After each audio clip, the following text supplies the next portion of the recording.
Renting camera equipment versus buying them. Which one should you do? Let's talk about it. Whether you're a beginner or a professional videographer or photographer, this one single decision can either save you money or waste your money. In this video, I'm just going to give you my thoughts on whether I think you should rent or you should buy your camera equipment, and also to give you a brief idea of how smart photographers and videographers in Ghana actually manage their camera equipment. Now let's be real, cameras and lenses in Ghana are very expensive. Some cameras go as high as 54,000, 45,000, 34,000, and some lenses are in the medium range of 15,000, 16,000, 20,000 and 40,000. And bear in mind, for most cases, these figures that I am mentioning are months and months of savings. And on top of that, most photography work in Ghana is not daily. It's purely based on event basis. Could be weddings, music video shoots, birthday shoots, and so on. So you might not even find yourself using your equipment all the time. And here's the problem. Most of us find ourselves buying photography or videography equipment that we don't even use regularly enough to justify the cost and the need for it. Now let's talk about renting. Renting makes so much sense if you don't use that equipment regularly. For example, maybe you have a shoot this weekend and you will go rent a Canon R6 Mark II for the wedding that you are going to shoot.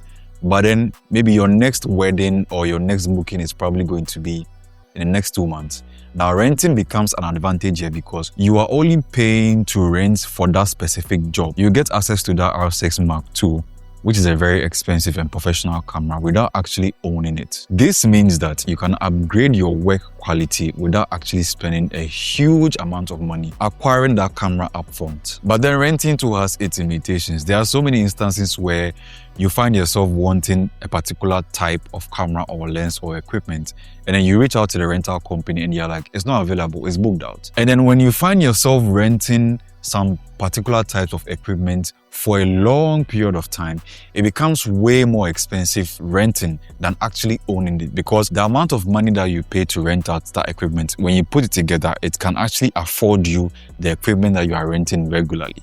And also don't forget, when you go out to the rental company and you want to rent equipment, every equipment comes with its time duration, usually 24 hours or 12 hours. And when you exceed that time, you have to pay penalties. So as you can see, renting is good, but only when you do it strategically.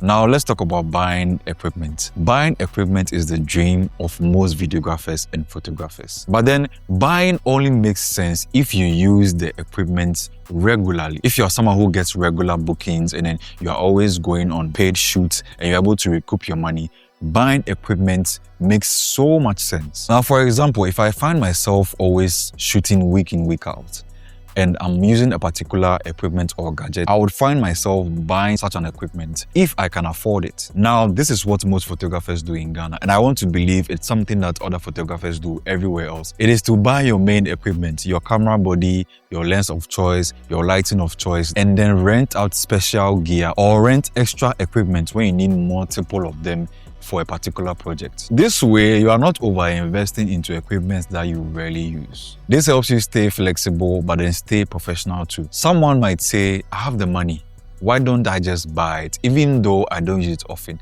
Now the problem is, when you do buy it and you don't use it often, that is not a very good investment to make, and over the time you would regret actually buying them because you don't use them. And equipment that you buy and don't use become useless. Now this is a very simple rule for you to remember.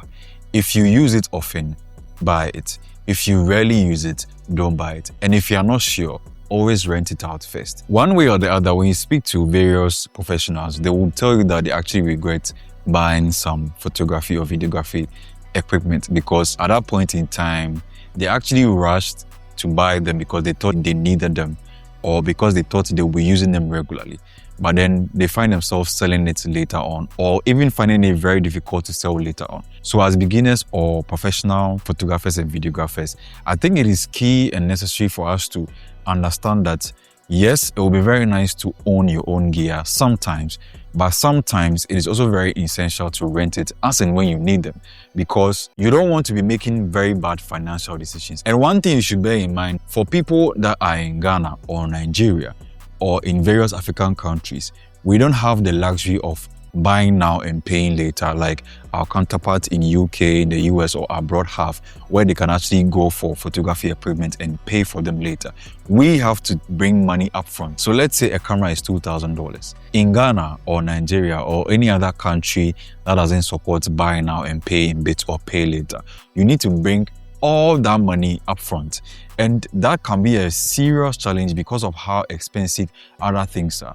In some cases, some people believe that if they have the money and they can afford something like an FX3, why not go ahead, buy the FX3, and then the gigs will come. That model works for some people, but then it also don't work for some people, considering how expensive the Sony FX3 is. If you do make that investment, and in the next 1 year or 2 years, you don't make your investment back, you would feel some type of way that you made a very bad financial decision. So genuinely, I think even if you have the money, and you can buy some type of equipment, you should wait it out. Why don't you rent it out first, use it a couple of times, and see if you are getting regular gigs. And then when you see yourself getting regular projects, that will let you get your investment back. Then you now go ahead to make that investment into the FX3 or any other camera of your choice. My name is Pixel King, and thank you for watching today's episode. If this information helped you, please consider subscribing, leave a comment, and like. See you in the next one.